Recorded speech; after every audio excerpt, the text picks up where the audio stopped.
नमो अरिहन्ताणं नमो सिद्धाणं नमो आयरीयाणं नमो वज्रायाणं नमो लोके सौवसावूणं मोक्षमार्गस्य नेतारं वेतारं कर्मभूव्रतां ज्ञातारं विश्वतत्त्वानां वन्दे तद्गुणलब्धये। कल हमने औपशमिक सम्यक के बारे में समझने की कोशिश की थी और एक बात मैंने आपको कही थी कि एक चाय वाले के प्रधानमंत्री बनने से भी रोमांचकारी घटना ये है कि एक अनादि मिथ्या दृष्टि सादी बन जाता है। क्या समझे? अनादि मिथ्या दृष्टि जीव सादी बन जाता है, संकिति हो जाता है। ये उससे भी रोमांचकारी घटना है। और वो प्रोसेस करणान योग के पॉइंट ऑफ व्यू से कैसे घटित होती है, ये हमने 5 लब्धियों के माध्यम से समझने की कोशिश की थी। बराबर? 5 लब्धियां मतलब सम्यक दर्शन के पहले होने वाली 5 स्टेजेस, जिसमें समझने की कैपेसिटी, शुद्धता की क्षमता, उत्कृष्ट निमित्त, विचारने का पुरुषार्थ शामिल है। क्या बोला? देखो, चारों चीजें ख्याल में आ गई ना। मैंने एक एक लाइन में शब्द बोला। समझने की कैपेसिटी यानी क्षोभसम लब्धि, शुद्धता मतलब विशुद्धि की लब्धि, उत्कृष्ट पुण्य का उदय जिसमें देशना आदि मिलती है 6 तरह 7 तत्व की, ये देशना लब्धि, और फिर चौथे नंबर पर विचारने का पुरुषार्थ, ये प्रायोगिक लब्धि। ये चारों लब्धियां होने के बाद फिर 5वीं लब्धि आती है जिसका नाम है कर्ण लब्धि। और कर्ण लब्धि आने पर जीव नियम से समकिति हो जाता है। और ऐसा जो सम्यक तो पहली बार होता है उसे हम सर्वप्रथम औपशमिक भाव का दर्शन यानी प्रथमोपसम सम्यक कहते हैं। ध्यान रखिए, अनादिकालीन मिथ्या दृष्टि जीव के लिए पहले यही होता है। बराबर? पहले यही होता है, क्षायिक नहीं होता। सबसे पहले औपशमिक ही होगा, पुनः क्षौपशमिक होगा, फिर क्षौपशमिक के बाद क्षायिक होता है। ये एक क्रम है। मतलब कितने ही वज्र पुरुषार्थी क्यों ना हो, सबसे पहले तो उन्हें ये काम करना ही पड़ेगा। और वो काम कौन सा है? मिथ्यात्व प्रकृति का उपशम करते हुए सर्वप्रथम सम्यक की प्राप्ति करना। बराबर? ये चीज कल हमने थोड़ी विस्तार से समझी थी। आज अपन इसके आगे की चीज समझते हैं, जो जो कि समझना बड़ा जरूरी है। देखो, ये यहाँ पर लब्धि की बात आ गई थी।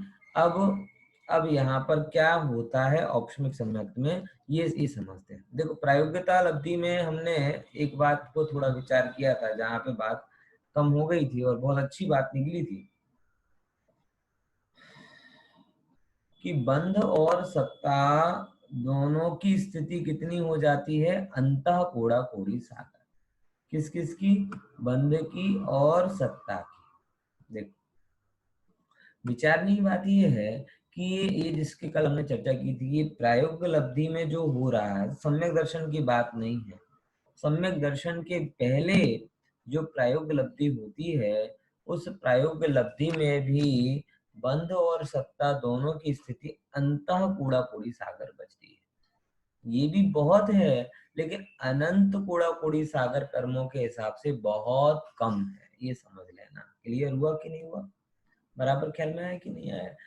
और गजब एक यहाँ से बात निकल कर सामने आई थी कि ये प्रायोगिक लब्धि वाला जीव कर क्या रहा है? क्या कर रहा है मुझे बताओ, कोई बताएगा? प्रायोगिक लब्धि में जो जीव है वो क्या करता है? कल अपन ने चर्चा की कि वो कौन सा काम विशेष कर रहा है जो जो बाद में नहीं करता या आगे पीछे नहीं होता। कौन सा काम कर रहा है प्रायोगिक लब्धि वाला जीव? बोलो। हाँ, जो भी तत्व है। हाँ, कौन? किसकी आवाज आई? विचार। तत्व तत्व विचार। સરસ સરસ તત્વ વિચાર કર વેરી ગુડ तत्व विचार એટલે जो देशना लब्धि में विशुद्धता के कारण जिसको सुनने की इच्छा हुई, देशना के कारण जो संयोग मिले और उन्हीं चीजों को जो विचार रहा है वही काम इतना फलदायी होता है कि वो काम अनंत कर्मों को अंतः कोड़ा कोड़ी सागर में कन्वर्ट कर देता है। पॉइंट समझ में आया कि नहीं आया? कितने कर्म, अब बहुत सारे लोग हैं जो इस बात को नहीं जान रहे और ऐसा कहते हैं अरे तुम बैठे बैठे तुम तो विचार करते रहते हो, तुम तो कोई करते ही नहीं। उन्हें क्या लगता है अभी पॉल्यूशन चालू होंगे ना, पॉल्यूशन चालू होंगे तो शू કર્યો શું કર્યો એટલે પ્રશ્ન સમજી જાઓ, એક આસન કર્યો, ઉપવાસ કર્યો, સામયિક કરી, પ્રતિક્રમણ કર્યો, પૂજા કરી, વિધાન કરી, આમ કર્યો તેમ કર્યો, શું કર્યો નો અર્થ જ अनर्थकारी थे। और ये कुछ करो तो उनको लगता है कि किया, और ये नहीं करो तो उनको लगता है कुछ नहीं किया।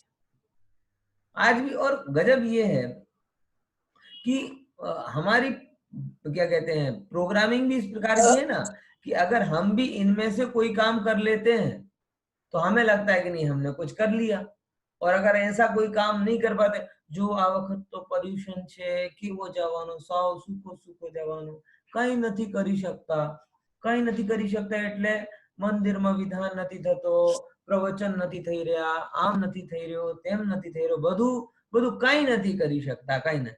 अरे मैं आपको कहना चाहता हूँ कि पोल्यूशन में भले ही आपको लग रहा हो कि हम कुछ नहीं कर रहे, लेकिन ऐसे समय पे भी आप ऐसा काम कर सकते हो जो काम सर्वार्थ सिद्धि के देव 33 सागर तक करते हैं।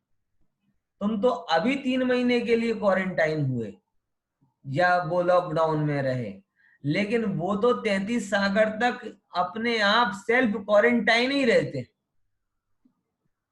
सारे सर्वार्थ सिद्धि के देव, समझ रहे ये पीरियड कितना लंबा है, और उनका जो कहते हैं ना किस कैपेसिटी के कारण, कौन सी शक्ति के कारण है कि जिनका अगले भाव में मोक्ष पक्का है, वो शक्ति उनकी ये है कि 33 सागर तक वो अपनी जगह डटे रहते हैं, जमे रहते हैं, और तत्व का विचार करते रहते हैं, तत्व की चर्चा करते रहते हैं। उनमें जब फल आता है तो आत्मा का अनुभवन कर लेते हैं, पुनः बाहर जाते तो तत्व चर्चा करते हैं, पुनः रस पुखता है तो अंदर चले जाते हैं। ये काम वो 33 सागर तक कर रहे हैं। भाई साहब आपको किसी ने रोका है 10 दिन तक ये काम करने से? बोलो। मंदिर बंद हुए प्रभु, विद्वानों का समागम रुका है, लेकिन विद्वानों ने जो कहा, गुरुदेव ने जो कहा, आचार्यों ने जो कहा, वो आज भी एक ही बात है कि हे जीव तू संसार थी थाकीने पोताना आत्मा में चित्त ने लगा। बोलो तो बोलो, ये हम हमारे दिमाग की भी प्लानिंग है ना, वो भी अन्य के जैसी चलती है कि ये बाहर का कुछ कर ले तो हमें लगता है कि कुछ किया, और बाहर का कुछ ना करें तो हमें भी लगता है कि हमने कुछ किया नहीं। रूखे रूखे पोल्यूशन हो गए हमारे। समझ में आया? रूखे रूखे नहीं है भाई साहब। जिसके अंदर में 10 दिन में तत्व विचार चलता रहे, वो कदाचित संयोगों के कारण दर्शन भी, अभी तो दर्शन अवेलेबल है, लेकिन मैं तो यहां तक कह रहा हूं कि दर्शन भी अवेलेबल ना हो, अगर तो भी उसके अंदर में तत्व विचार कर रहा है तो उसके अंदर पोल्यूशन की रंच मात्र भी कमी नहीं आई। ध्यान रखना इस बात को, समझे कि नहीं समझे? इसीलिए प्रायोग्य लब्धि वाला जीव, सर्वार्थ सिद्धि के जीव, और यहाँ पर भी लॉकडाउन में घर पे बैठकर स्वाध्याय करने वाले जीव, तीनों प्रकार के जीव भी अगर चाहें तो सेम सिचुएशन में गुजर सकते हैं। सेम सिचुएशन में गुजर सकते, इट मीन्स अगर चाहें तो वो सारे के सारे जीव तत्व विचार के माध्यम से अपनी, जिसे कहे ना कि कर्मों की स्थिति अंतः कोड़ा कोड़ी सागर कर सकते हैं, प्रायोग लब्धि को छू सकते हैं। ऐसी इस जीव की तत्व विचार की महिमा है। टोडरमल साहब ने इसीलिए तो तत्व विचार की महिमा लिखी। बराबर आपको मैंने कई बार बताया है, मोक्ष मार्ग प्रकाशक में 3 महिमा है। कौन कौन सी महिमा है बताएगा कोई? कौन कौन सी महिमा गाई है मोक्ष मार्ग प्रकाशक में है? बोलो, 3 महिमा बताइए। पहले शुरुआती अध्यायों में बताई अभाग्य की महिमा। किसकी महिमा? अभाग्य की महिमा। चौथे अध्याय में, तीसरे अध्याय में बताई मोह की महिमा। और तब बाद में जाकर 9वें अध्याय में बताई तत्व विचार की महिमा। ये शब्द हैं। कोड़ी को रसपान कराए, दरिद्री को अवलोकन, क्या कहते हैं, दरिद्र कोड़ी को अमृत पान कराए, दरिद्री को अवलोकन मात्र चिंता मणि दे, और वो ना करे तो उसकी अभाग्य की महिमा। ये सुरंगुली अभाग्य की महिमा। फिर कहा मोह की महिमा, है ना, जो यहाँ पर आए। और फिर लास्ट में देखो तत्व विचार की महिमा। तत्व विचार वाला जीव व्रत उपवास आदि के बिना भी मोक्ष का अधिकारी है, और ये तत्व विचार शून्य जीव ये सब करते हुए भी मोक्ष का अधिकारी नहीं है। ये तत्व विचार की महिमा बताई। इसीलिए भव्यों, आत्मार्थी बंधुओं, कुछ नहीं कर पा रहे, इस शून्यता से बाहर आओ और करने योग्य कार्य ऐसे अपने विनायक भगवान आत्मा का अनुभव करो। अगर वो भी नहीं कर पा रहे हो तो जिन विचारों के माध्यम से ये त्रिलोकीनाथ निज गायक भगवान आत्मा, ओहो, अंदर में जिसका गुणगान बहुमान सर्वज्ञ भगवान भी करते हैं, उसका विचार करो। हे जीव, तने क्या ना गमतू होय तो उपयोग पलटा भी ने आत्मा में लगाड़, क्योंकि आत्मा में गमे એવું છે।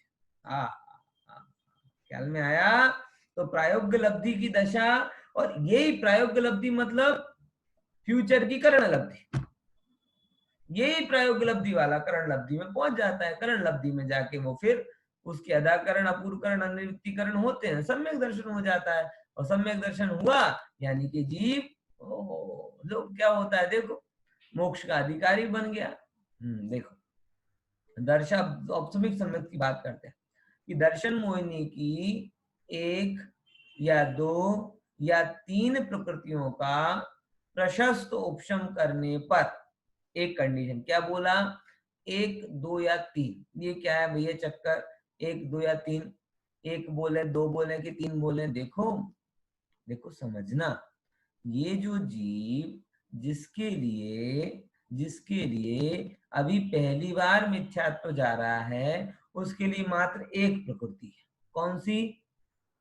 मिथ्यात्व प्रकृति। क्योंकि क्रम है, शास्त्रों में बहुत अच्छी तुलना दी है, उसी को मैं बताता हूँ। गोमट सात जीवकांड में इसी का दृष्टांत दिया है कि जैसे पहले घंटी होती थी ना, घंटी, है ना, आज की घंटी नहीं। तो जैसे उसमें आखा अनाज आप डालो, ऐसे हाथ से चलाते थे ना, तो आखा अनाज डालो तो कुछ अनाज तो एक जैसा रहता था, कुछ अनाज 2 भागों में डिवाइड हो जाता था, और कुछ अनाज बिल्कुल दाना दाना बन जाता था, आटा बन जाता था। ऐसे ही यहाँ पर हम कह रहे हैं, कैसा, कि ये जीव को भी जिसने पहली बार सम्यक प्राप्त किया उसका अनाज अखंड है, उसके लिए एक ही प्रकृति का ऑप्शन होगा, बराबर। फिर दूसरे नंबर की बात, वो 2 की बात करवाने वो विशेष बताएंगे बाद में। 3 की बात समझो। 3 कौन है? कि जो साधी मिथ्या दृष्टि जीव है। कौन सा जीव?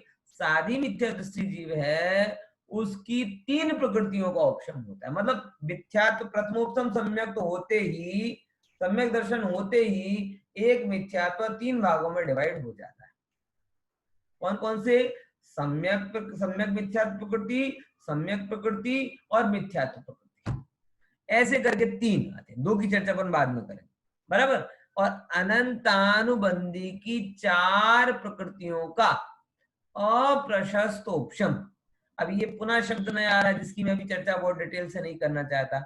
उपशम, अप्रशस्त उपशम और प्रशस्त उपशम, इसका क्या मतलब है? ये थोड़ी आगे अपन करणानुयोग की बात विशेष बाद में लेंगे। दोनों मुद्दों को भी मैं साइड में रखता हूँ, है ना। तो सिंपल भाषा में अपन बात करते हैं कि ये क्या कहते हैं, 4 प्रकृति अनंतानुबंधी की, और दर्शन मोहिनी की 1 और 3 प्रकृति, बराबर। अनादि मिथ्या दृष्टि की 1 और साधी मिथ्या दृष्टि की 3, इनका होने पर जो जीव के सम्यक परिणाम होते हैं उन्हें औपशमिक सम्यक्त्व कहते हैं, बराबर।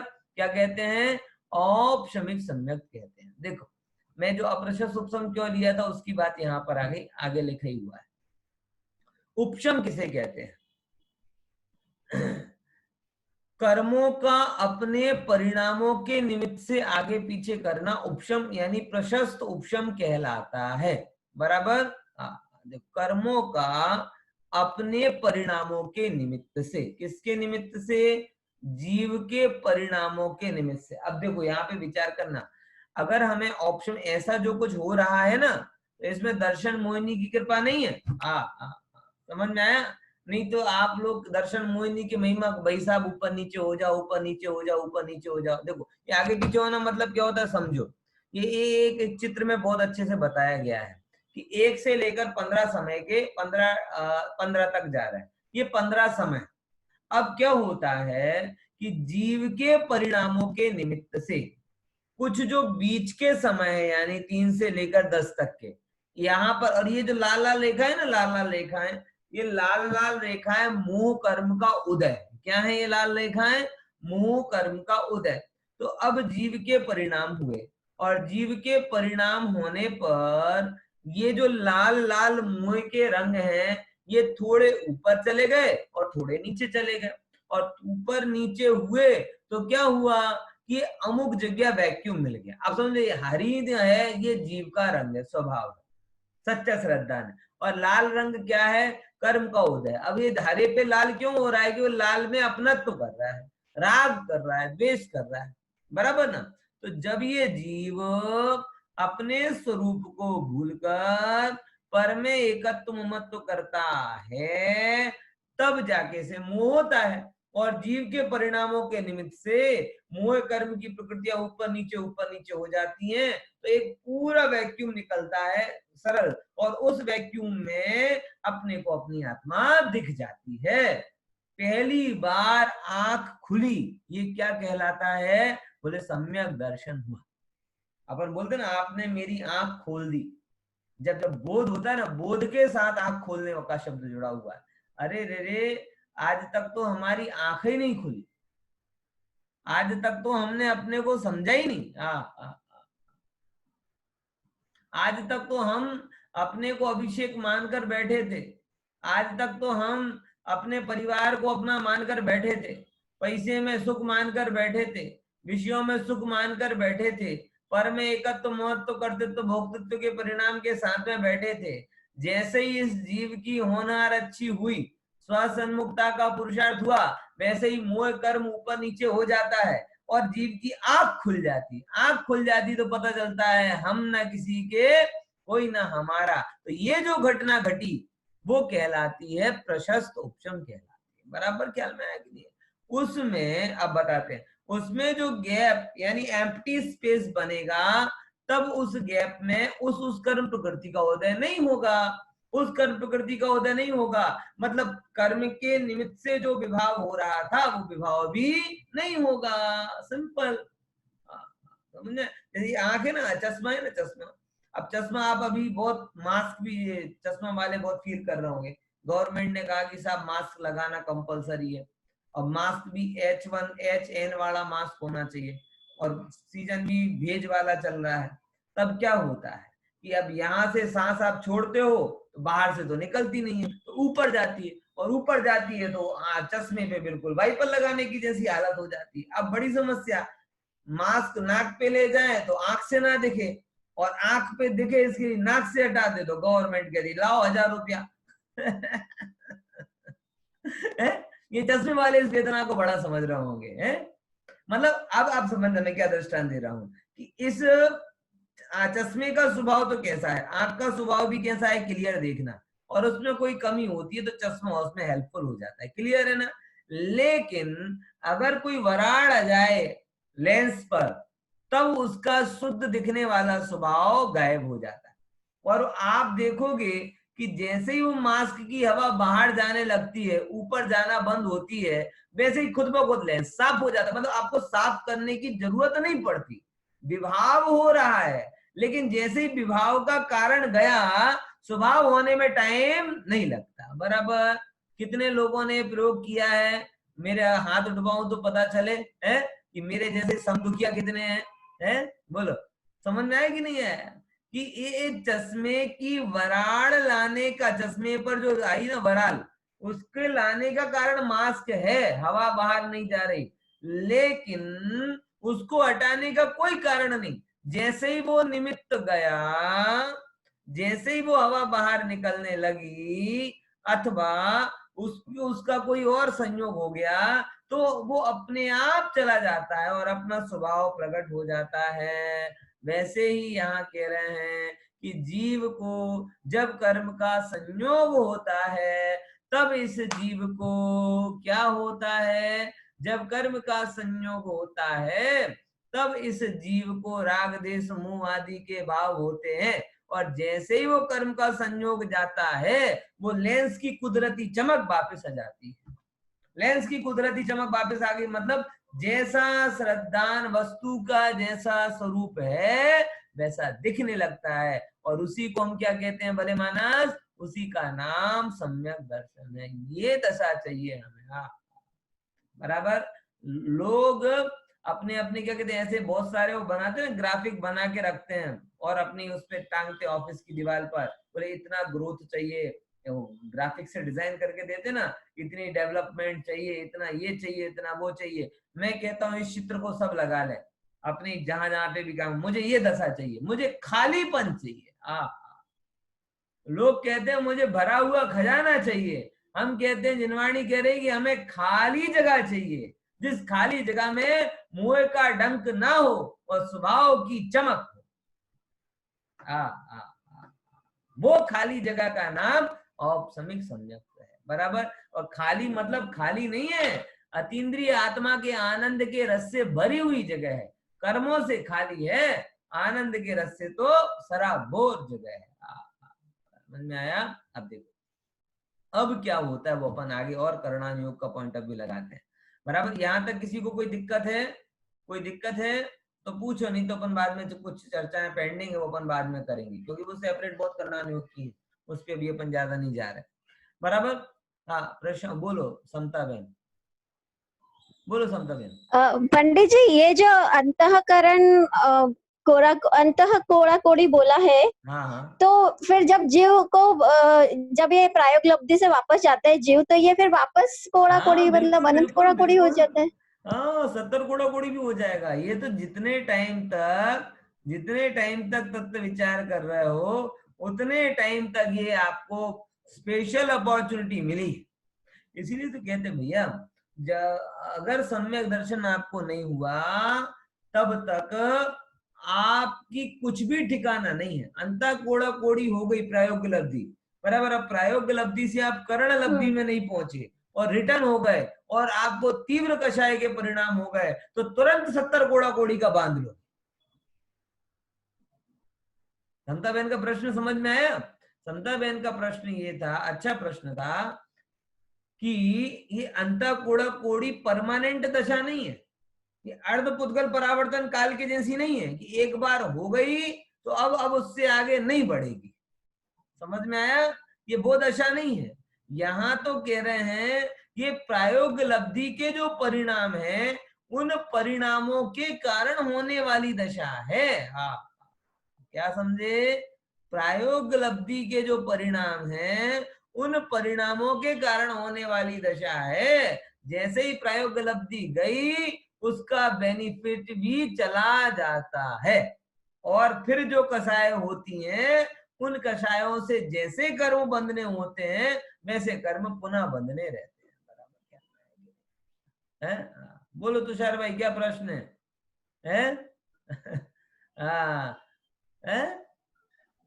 એને એમ થયું બાંધી લીધા તો ભોગવવા પડે ને, મેં કીધું ના, ઉત્કર્ષણ અપકર્ષણ થાય કર્મોમાં. હા હા, એ બરાબર વાત છે.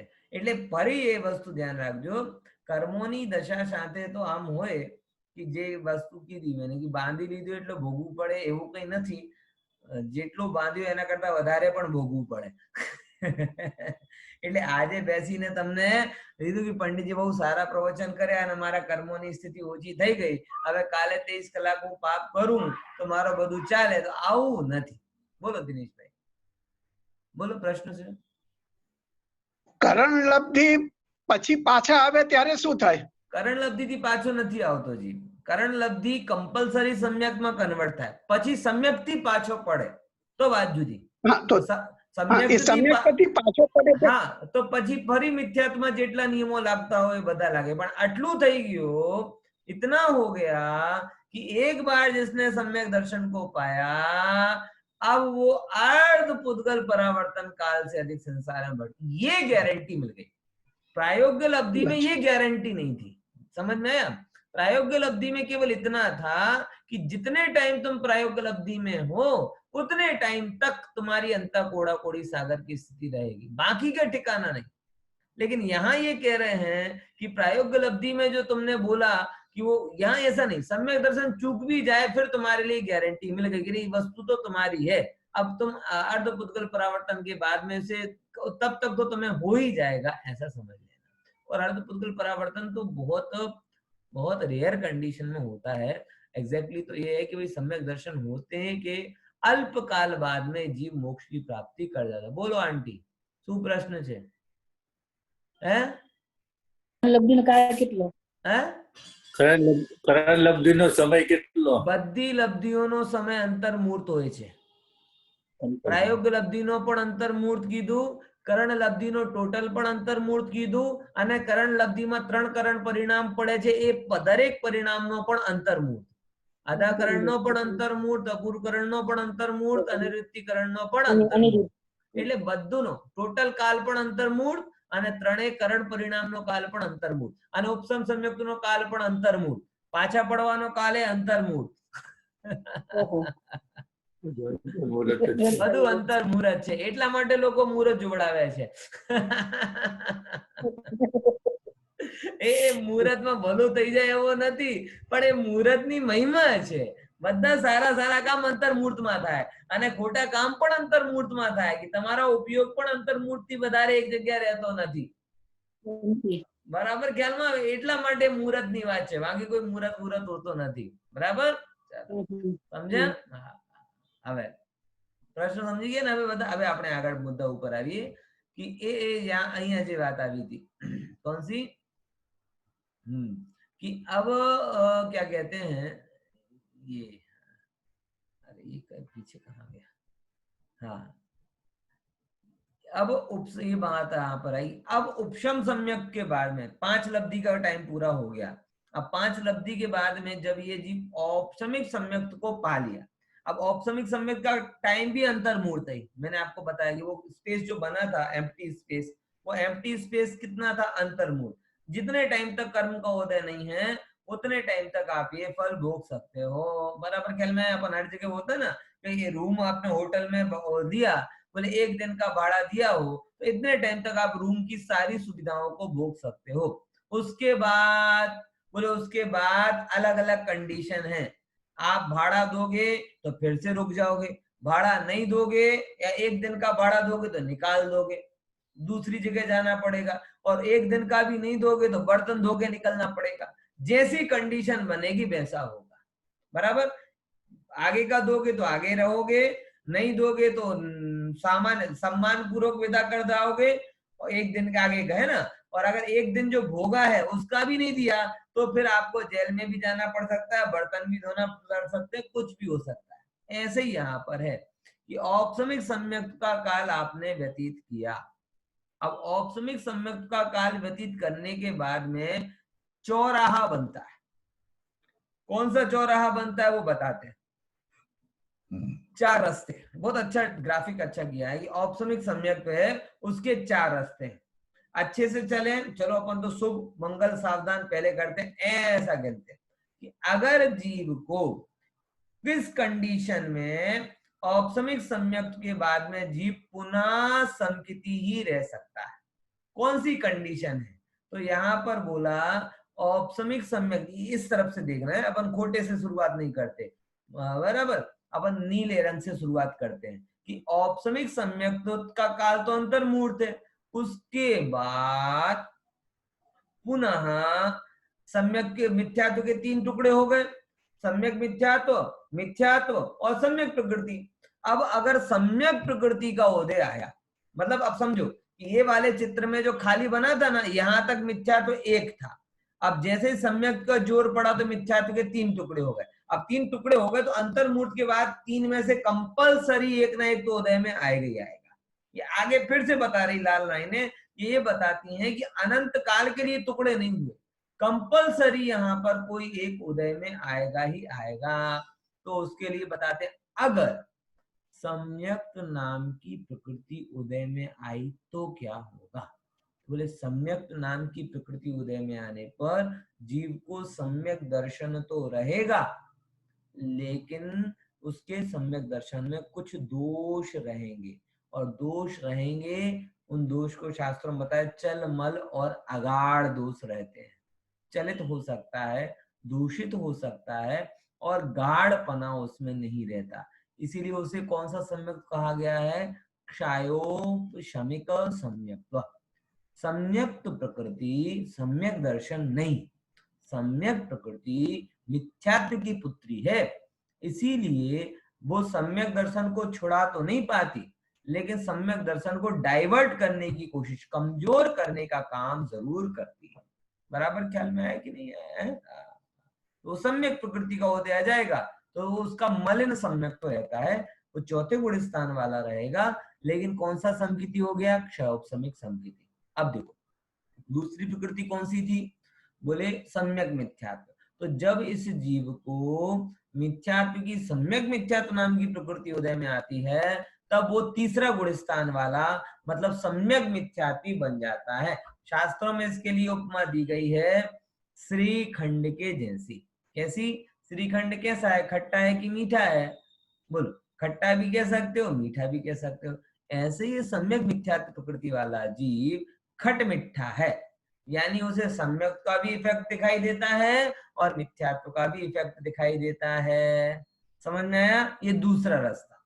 अब देखो अनंतानुबंधी का उदय आए, अनंतानुबंधी का उदय आ जाए, सम्यक से चूक जाए और अनंतानुबंधी का उदय आ जाए, तो उस समय इसके लिए दूसरा गुण स्थान यानी साधन सम्यक तो कहा जाता है।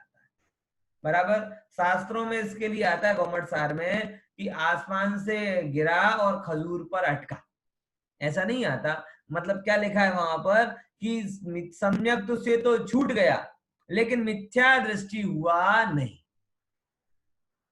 समझ में आया? क्या बोला?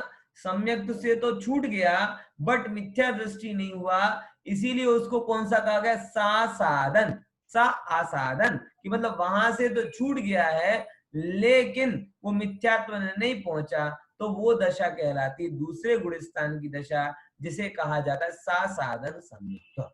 ये तीन दशा जिसमें जीव मिथ्या दृष्टि नहीं हुआ, लेकिन ये भी कई बार होता है कि सम्यक को पाया और पुनः मिथ्यात्व प्रकृति उदय में आ गई, तो फिर से अंतर मुहूर्त के बाद में मिथ्या दृष्टि हो जाए।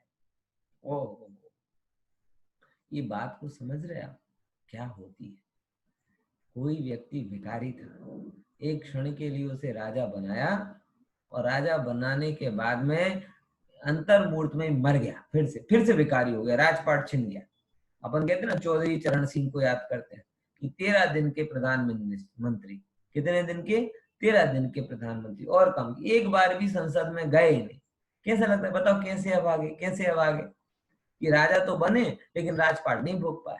अरे भैया ये जीव को ऐसा भी हो गया है, ऐसा भी अनेकों जीवों के साथ में हुआ कि सम्यक दर्शन होने के बाद में पुनः मिथ्यात्व प्रकृति का उदय आ जाए और जीव अंतर मूर्तवाद हता एवा ना एवा थी जाए। बहुत सारे लोगों की ऐसी भ्रांति रहती है कि सम्यक दर्शन एक बार हो गया तो बेड़ा पार।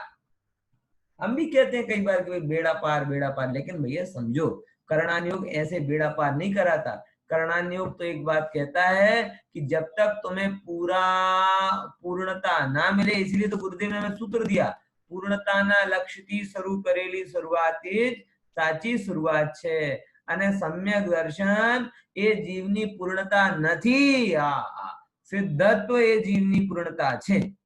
सम्यक तो होकर छूट जाता है, इसीलिए इसका भी बहुत भरोसा नहीं रखना, इसमें भी संतुष्ट नहीं होना। जब तक ये सिद्धत्व नहीं हो तब तक आगे बढ़ते। बात समझ आएगा? एक बहुत सुंदर हिंदी के कवि ने पंक्तियां लिखी हैं, वो संदर्भ में प्रासंगिक है कि इस पथ का उद्देश्य नहीं है श्रांत भवन में टिक रहना, किंतु पहुंचना उस मंजिल तक जिसके आगे राह नहीं। समझ में आया कि ये जो अपन मोक्ष मार्ग का पथ है ना, इस पथ का उद्देश्य ये नहीं है कि आप थक कर एक जगह टिक जाओ, बस बैठ गए। अपन लोग तो बहुत थाक उतारते हैं, पर्यूषण कर लिए फिर थाक उतारेंगे, विधान कर लिया फिर थाक उतारेंगे, पंच कल्याण कर लिया फिर थाक उतारेंगे, घंटे 2 घंटे सुन लिया फिर बातें करके थाक उतारेंगे, और हम सब जगह फिर थाक उतार के फिर धता एवा न एवा थी। यहाँ बोले सम्यक दृष्टि भी ये थाक नहीं उतारता। सम्यक दृष्टि को भी लगता है कि औपसमिक सम्यक तो 6 औपसमिक में बदला है, बराबर, ये कब मिथ्यात्व में बदल जाए ठिकाना नहीं। इसीलिए जैसे हो जल्दी से जल्दी काम पूरा कर लो। आप कभी भूल में भी ये मत समझ लेना कि समकिति शांत रहता है। समकिति अंदर में निरंतर मोक्ष का वज्र पुरुषार्थ करता रहता है, क्योंकि उसे पता है कि इस पर्याय का ठिकाना नहीं है। और ये पर्याय बदल गई, और पर्याय बदलते ही मिथ्यात्व की पर्याय सम्यक की पर्याय मिथ्यात्व में बदल गई, यहाँ मनुष्य पर्याय बदल गई, तो ना जाने कब मेल पड़ेगा। बोले अरे अभी तो आपने बोला था ना पंडित जी, अर्ध पुद्गल परावर्तन मैक्सिमम। अरे भले मानस, टोडरमल जी साहब कहते हैं कि अर्ध पुद्गल परावर्तन का मतलब तुझे खबर नहीं है, जिसके अनंतवें भाग में अनंतों सागर हो जाते हैं, उसका नाम अर्ध पुद्गल परावर्तन। यानी ये मत समझ लेना कि वो काल जरा सा है, अनंत काल की अपेक्षा जरा सा है, लेकिन कैलकुलेट करने जाओ तो उस अर्ध पुद्गल परावर्तन में भी अनंतों सागर होते हैं। अब बताओ आपको सुहाएगा क्या कि सम्यक को पाकर के भी, पूर्ण प्रभुता का आस्वादन करके भी कीड़े मकोड़ों के भांति रहना, लेकिन अगर पूर्णता को नहीं पाए तो ऐसा भी हो सकता है कि जीव मिथ्या दृष्टि पुनः हो जाए, क्योंकि यहाँ पर पूर्णता के पहले कुछ भी परमानेंट नहीं है।